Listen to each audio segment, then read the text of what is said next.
Bismillahirrahmanirrahim. Assalamu alaikum student. Today we study social study for Pakistan. Session 1 Graphic Chapter number 1 Our Country in the World.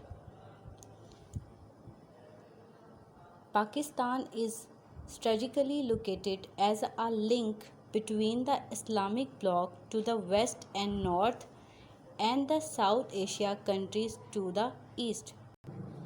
इसमें हमें वो ये बता रहा है कि जो पाकिस्तान है वो इस्लामिक कंट्रीज़ के बिटवीन लोकेट करता है, मींस वेस्ट एंड नॉर्थ में लोकेट करता है. Islamic block mean the group of countries and political parties having a common interest. इसका मतलब ये है कि ऐसी कंट्रीज़ या ऐसी पॉलिटिकल पार्टीज़ जिनका इंटरेस्ट किसी एक चीज़ में हो. फॉर एग्ज़ाम्पल वो इस्लामिक कंट्रीज़ हों या उनका कोई एक ऐसी चीज़ जो कि बाकी कंट्रीज़ से मैच करती हों, कॉमन हो, ठीक है. इस तरह के ब्लॉक में वो लोकेट करता है Pakistan. And the south Asian countries to the east. और हमारे साउथ में कौन सी कंट्रीज़ हैं? साउथ एशियन कंट्रीज़ लोकेट करती हैं. और इन सब में एक लिंक होता है, एक रिलेशन होता है, जिसकी वजह से पाकिस्तान जो है वो एक इम्पॉर्टेंट कंट्री माना जाता है through their region. Pakistan is in the north west of the subcontinent. अगर हम सब कॉन्टिनेंट के लिहाज से पाकिस्तान को देखें तो पाकिस्तान नॉर्थ और वेस्ट में लोकेट करता है. All through history, very important travel routes to and from the rest of Asia have passed through it because of the passes through the mountains.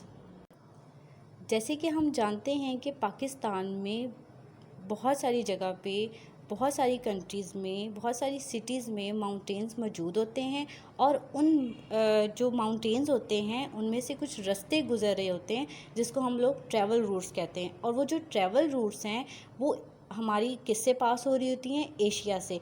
Means कि वो रास्ते एशिया की तरफ जा भी रहे होते हैं और एशिया की तरफ से आ भी रहे होते हैं.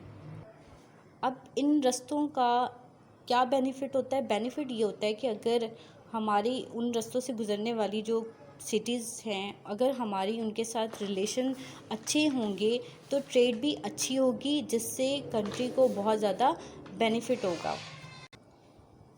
इन द वेस्ट द खैबर और Bolan pass lead to Afghanistan and on to Iran. अब यहाँ पे वो हमें ये बता रहा है कि जो वेस्ट में पासेस हैं, खैबर और बुलोन पासेस हैं, वो किससे कनेक्ट करती हैं? अफ़गानिस्तान से और ईरान से. Central Asia even Europe in the north the high Khunjerab pass 4700 metres leads to China.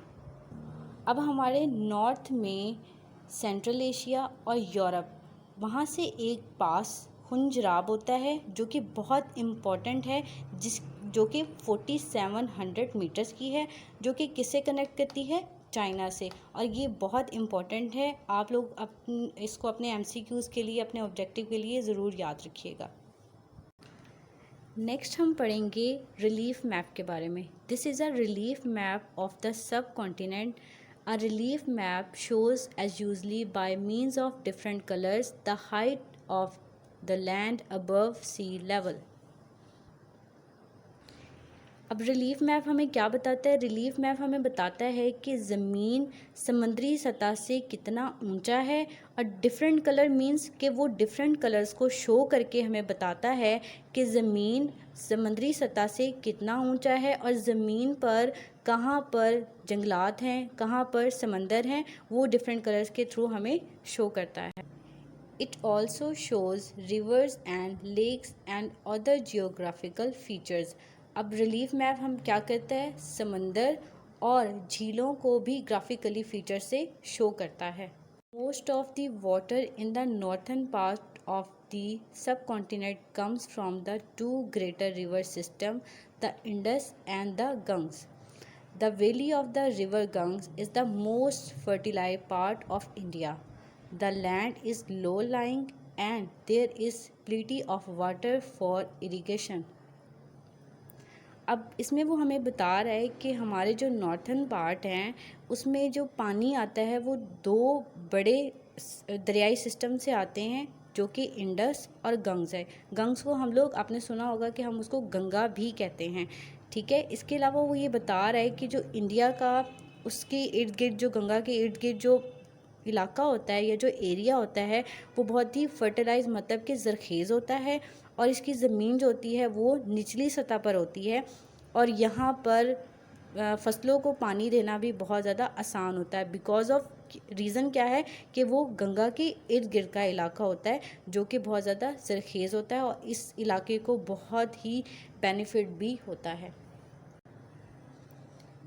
The river Ganges enters the Bay of Bengal through a huge delta in which the rivers are changing their course all the times. Much of this delta in Bangladesh, the low-lying countryside floods almost every year when storms hit the coast in late summer, destroying crops and killing people and animals. अब यहाँ पे वो हमें बता रहा है कि जो रिवर गंग्स है वो ज़्यादातर कहाँ पर गिरती है, बे ऑफ बंगाल में, ह्यूजा डेल्टा। डेल्टा का मतलब ये होता है वो इलाका जहाँ पर दरिया समंदर में गिरता है और छोटी छोटी स्ट्रीम्स में डिवाइड हो जाता है, इस जगह को हम डेल्टा कहते हैं, ठीक है। और ये ज़्यादातर कहाँ पर मौजूद होती हैं, ये बांग्लादेश में होती हैं, ठीक है। इस तरह की जो जगह होती है उसकी जो ज़मीन होती है वो निचली सतह पर होती है, और इसकी वजह से क्या होता है, फ्लड्स जो है वो हर साल आते हैं, ठीक है, जिसकी वजह से फसलों को, लोगों को बहुत सारा नुकसान उठाना पड़ता है। The Deccan is a plateau high land above sea level. This is a dry part of the subcontinent with about 50-100 meters of rain. It is not very warm and generally not very fertile for farming. अब डेक्कन क्या है? डेक्कन वो इलाका या वो ज़मीन है जो कि समंदर से ऊंची होती है, और ये जो ज़मीन है वो खुश्क होती है, और यहाँ पे ज़्यादा ज़रखेज़ी भी नहीं होती है, और ये फार्मिंग या फसलों के लिए बेहतर ज़मीन नहीं होती है। Much of the north and west of Pakistan consist of very high mountains. There are lower but very dry mountains range in the west and southwest in Balochistan. अब यहाँ पे वो हमें बता रहा है कि पाकिस्तान के नॉर्थ और वेस्ट में बहुत हाई माउंटेन्स, बहुत बड़े पहाड़ पाए जाते हैं, जो कि ज़्यादा नहीं, थोड़े मतलब ड्राई होते हैं, ठीक है। और ये कहाँ पर मोस्टली होते हैं, वेस्ट एंड साउथ वेस्ट इन बलूचिस्तान। इस तरह के पहाड़ ज़्यादातर बलूचिस्तान में पाए जाते हैं। The western area of Pakistan is fairly high land which gets very little rainfall. अब यहाँ पे वो हमें बता रहा है कि पाकिस्तान की जो वेस्टर्न एरिया हैं वहाँ की जो ज़मीन होती है उसकी ऊंचाई बहुत ज़्यादा होती है, और वहाँ पर जो रेनफॉल, मतलब जो बारिश होती है वो बहुत ही कम मतलब होती है, या वहाँ पे जो पानी का ठहराव होता है वो बहुत ही ज़्यादा कम होता है। In the north of both Pakistan and India are greatest mountains range in the world. These are Himalayas in the east, which merge into the Karakoram, and Hindu Kush range in the west. अब यहाँ पे वो हमें बता रहा है कि जो पहाड़ हैं वो पाकिस्तान और इंडिया दोनों में पाए जाते हैं, जो कि जिनकी रेंज बहुत बड़ी होती है, मतलब वो बहुत हाई रेंज में पाए जाते हैं, जैसे कि हिमालयंस इन द ईस्ट, जो हिमालय है वो ईस्ट में मौजूद होता है, which merge into the Karakoram and Hindu Kush range in the west, जो कि किससे मर्ज करते हैं, कराकोरम और हिंदू कुश, ये कहाँ पर होते हैं, वेस्ट में। The next one is geographical terms. The first one is mountains. These are the highest land. There is no fixed height at which a hill become a mountain. But mountains are as usually above 2000 or 3000 meters. अब वो यहाँ पे हमें mountains के बारे में बता रहा है कि जो माउंटेन्स होते हैं वो बहुत ज़्यादा हाई होते हैं ज़मीन से, मतलब उनकी जो ऊंचाई होती है वो ज़मीन से काफ़ी ज़्यादा होती है। और बहुत सारे माउंटेन्स पहाड़ ऐसे होते हैं जिनकी हाइट फिक्स नहीं होती है, लेकिन एज़ यूजली अगर हम एक अंदाज़े के तौर पर पहाड़ की ऊंचाई का अंदाज़ा लगाएं या पता लगाया जाए तो एक पहाड़ की ऊंचाई 2000 से 3000 मीटर्स होती है। The next one is hills. These are lands above sea level but not as high as mountains. They are generally covered with vegetation such grass, trees or farm crops on terraced fields. अब वो hills के बारे में हमें बता रहा है कि ये जो ज़मीन है वो समंदर से इसकी जो सतह होती है वो ऊंची होती है, ठीक है, लेकिन इतनी ऊंची नहीं होती है जितनी कि पहाड़ों की होती है। और ये हमें बता रहे हैं कि जो इस तरह की ज़मीन होती है वो कवर होती है, मतलब इसके ऊपर मोस्टली जो है ना वो ग्रास या ट्रीज़ या फार्म क्रॉप्स जो होती हैं इसके ऊपर लगी हुई होती हैं। The next one is plateaus. These are areas of flat land well above sea level. Some plateaus are fertile, while others are poor land. It depends on the height, amount of rainfall, etc. अब ये इसके बारे में हमें बता रहा है कि ये एक ऐसा एरिया, ये ऐसी ज़मीन होती है जो कि फ्लैट होती है लेकिन वो समंदर से थोड़ी सी ऊंची सतह पर होती है। कुछ प्लाटियंस ऐसे होते हैं जो कि मतलब बहुत फर्टिलाइज होते हैं, सरखेज़ होते हैं, अदर द पोर लैंड, दूसरी ज़मीनों से वो कुछ बेहतर होती हैं, कुछ सरखेज़ होती हैं। और ये किस चीज़ पर डिपेंड करता है कि वहाँ पर कितनी बारिश होती है, उसकी हाइट कितनी है, ये सारी चीज़ें उसके सरखेज़, इन सब बातों पर डिपेंड करती है उसके सरखेज़ होने का। The next one is plains. These are area of flat land and lower level. Some are at sea level or slightly higher. The plains are important as this is where most farming take place. अब इसमें वो हमें ये बता रहा है कि ये एक ऐसा एरिया होता है प्लेन्स जो कि बिल्कुल फ्लैट होता है, मतलब कि ज़मीन के साथ होता है और समंदर से बिल्कुल थोड़ा सा ऊंचा होता है।